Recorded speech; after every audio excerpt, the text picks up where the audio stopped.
So we have 10 elegies that Rilke has written, and in this presentation I will try and talk a little about it. So this is my second slide. Sir, is it visible completely? Yes, that's perfect. Okay. So when I am talking about Gaian ethics, I like to talk about the geological evolving components of matter and energy. And in this particular space is where Duino Elegies of Rilke becomes a performative apparatus, right? So in the Gaian hypothesis, we see that Rilke's angel occupy the microspace of the biosphere and are churned through the geological dynamism leading to the planetary cognition.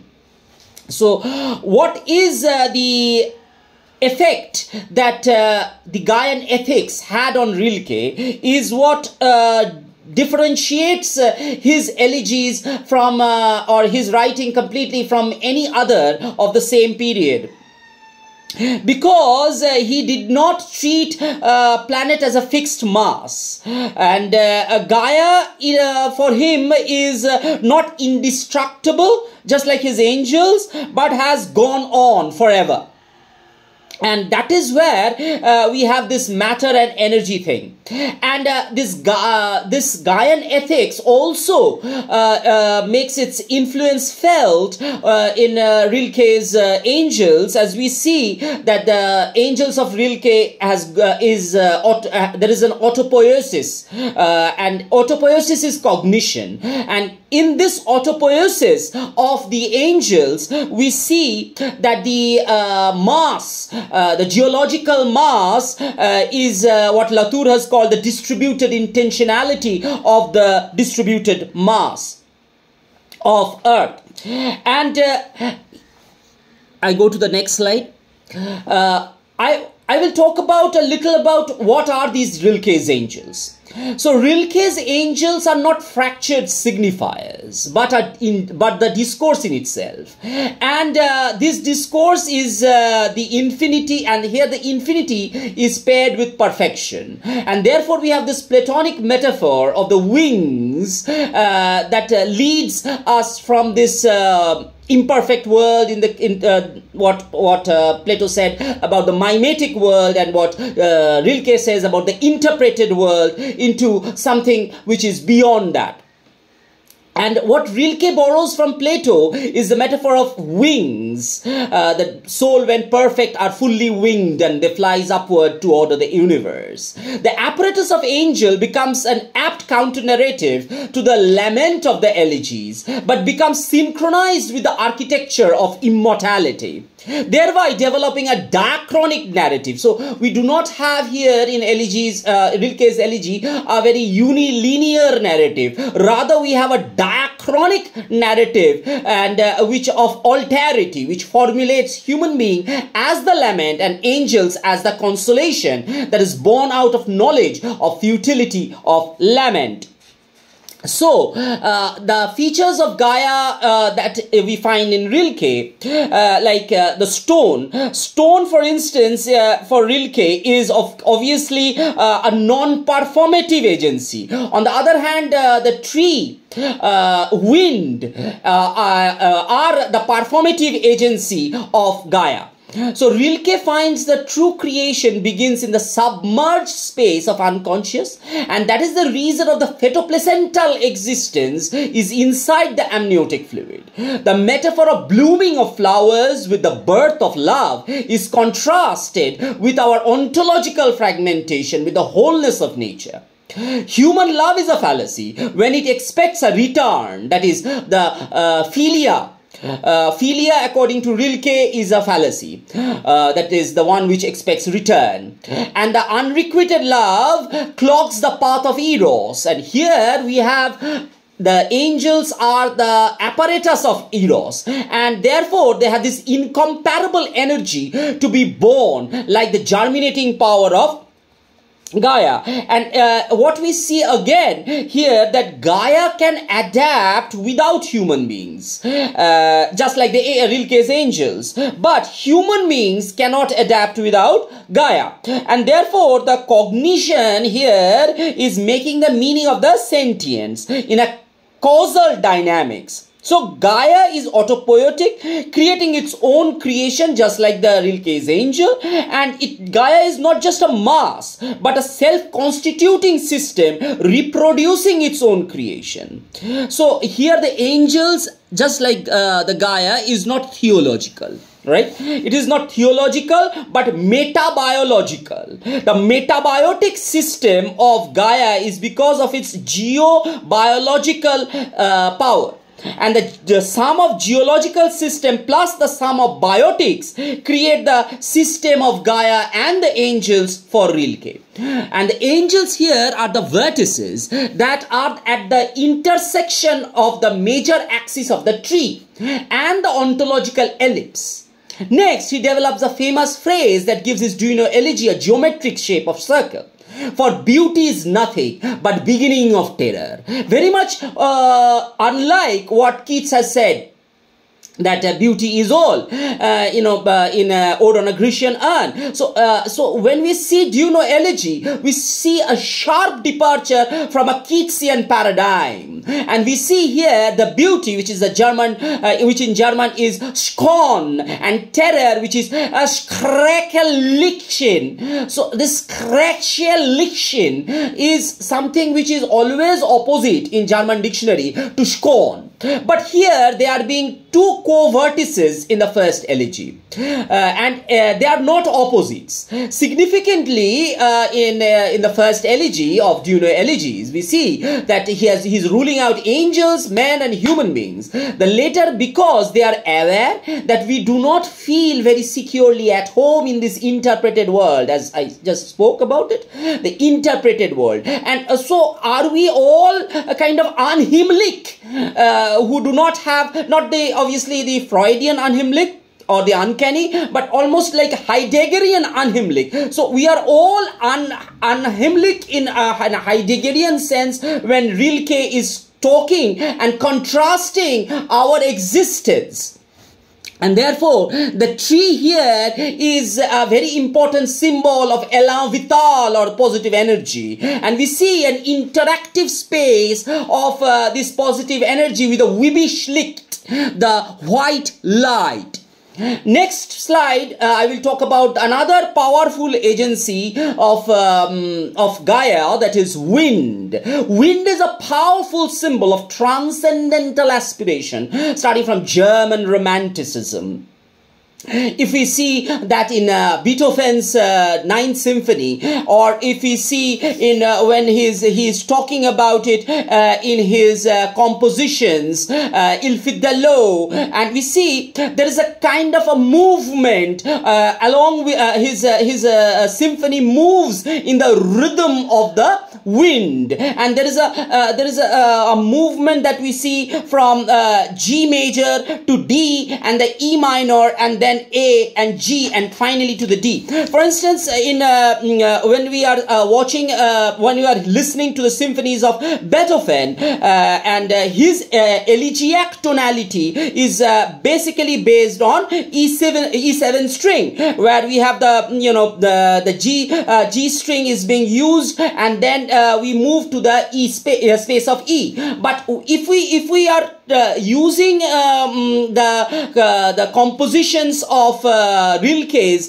Duino Elegy, we see, and if we are making the rhythm or the notes, the elegiac notes that we find is very much on the G7. And therefore, his movement is definitely talks about Sehnsucht, or the desire and the emotions about it, but it is beyond that. And then that is why we see this particular lines of elegy that I have written: when winds full of cosmic space feeds on our faces, for whom would she not remain longed for, but mild disenchantress painfully there for lonely hearts to achieve. So there is an invisible yet palpable palpable, mild yet capable of raging force. So unlike the Goethe's Mignon, where Beethoven's symphony, we do not see there is the movement is always mild and palpable. For Rilke, it is sometime palpable, sometime mild, but sometime full of a raging force. That is why we see if you are playing it on your on guitar, it is like placing your third finger on the third fret of the low E string, and then you have the sixth string making the sound. So it's like that. Whereas when you are playing Beethoven's symphony, it's like placing your index finger on G string in the first fret of your middle finger, and on the A string in the second fret. So that's a juxtaposition. And in this, we see Rilke is bringing in the Duncan's licht, the dark energy, the dark light, along with the Wibbish licht. Now, if we see the space of the angels, I have given a geometric diagram trying to point out. Here the AB is this upper ABC, angle ABC is the space of humanity. So where I try to say, point out like this, and where AB is equal to life, BC is equal to death, and AD is the Wibbish licht, and DC is Dunkel's licht. And as we know, angle ADC is twice the angle of ABC. That's the Euclidean dictum. Thus Rilke's Elegies shows us the angle of our residence is angle ABC with our transient short life, and the angels reside in angle ADC, which occupies the twice in terms of space of our residence. Now, if we are moving into the 10th elegy from 1st to 10th, it's like I have analyzed all the 10, but since there is a lack of time, I will be moving from 1 and then to the 10th, like first and the last. And here we see a systematic assemblage and a performative space of Gaia. Here the metabiotic autopoiesis is the angelic ethics as well as the Gaian ethics. Here it is not only, the geology is not only composed but is also decomposed. And the microbiome that we can find is passed on environmentally rather genetically. Therefore Gaia produces and not reproduces. And these angels also produces light and not reproduces light. Therefore, the circle of enlightenment that we see here is completed by incorporating not only the stars, but the stars of the land of pain.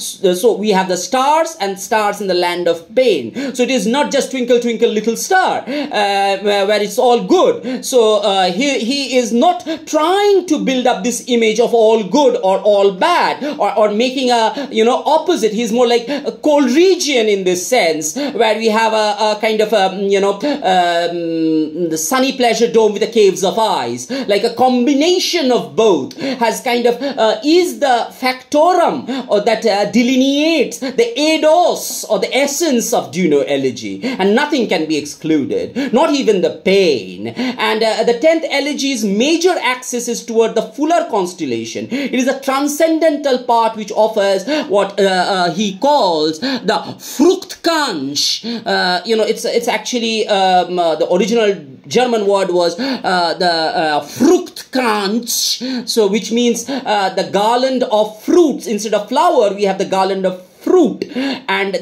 this is where the peace is there. This is where the Shanti, the Vedantic concept of Shanti is being donated. The concept of Brahmo, the ultimate, the peace comes from Brahmo, which combines both the metabiotic, probiotic, and the geological factors of good and bad. It is not only where all the white things or the good things or the positive things are there, but also a combination of the powerful darkness is also there. And that is why I try to say that this is almost like the fall of happiness, and where he says glucoclish, where the happiness falls. It's not again I go to Keats, where he says ripeness is all, and F.R. Lewis says ripeness is also fall. But here it is not ripeness only; it is the happiness. It's almost Shakespearean when we come to this fall of happiness. It's like going to King Lear and listening to Edgar's speech saying ripeness is all.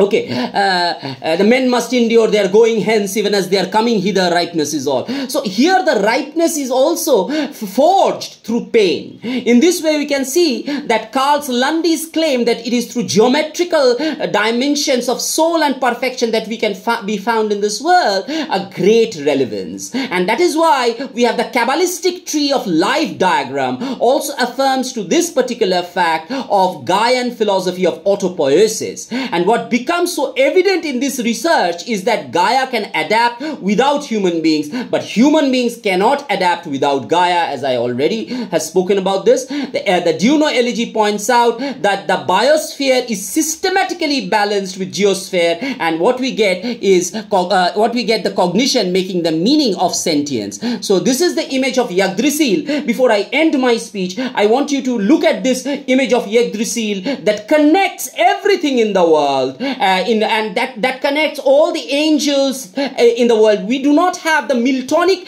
opposition of angels and demons. We have rather here we have a more of a German ideological mix, where everybody we are into a Nietzschean paradigm of Übermensch, not the Nazian paradigm of Übermensch. And here in Rilke's exposition of elegies, which is very individual, as I always already pointed out that it is not like Shelley's Adonis or Milton's Lucidize, where there is a lament for a single person. It is much more like the lament that is there in the Old English, like when Beowulf was dead and he was being carried. The rhythm is again, as I said, on the G7, where it's almost like the Ninth Symphony is written instead of E7, it's into the G7. And it's like moving into the scales, and that is why I want to read the last line of the last elegy with this particular rhythm that comes to be one of my very favorite outcome of what it ends up with. The last particular paragraph says, "Undu wir dir Glück." This is my composition, so I tried a little working with it. Und wir dir sind dir Klack, die kann im Flamm der Rurang, die unser Bier Westrang, wie ein Glockisch Volt. So this is where the happiness falls. Glockisch Volt. Thank you.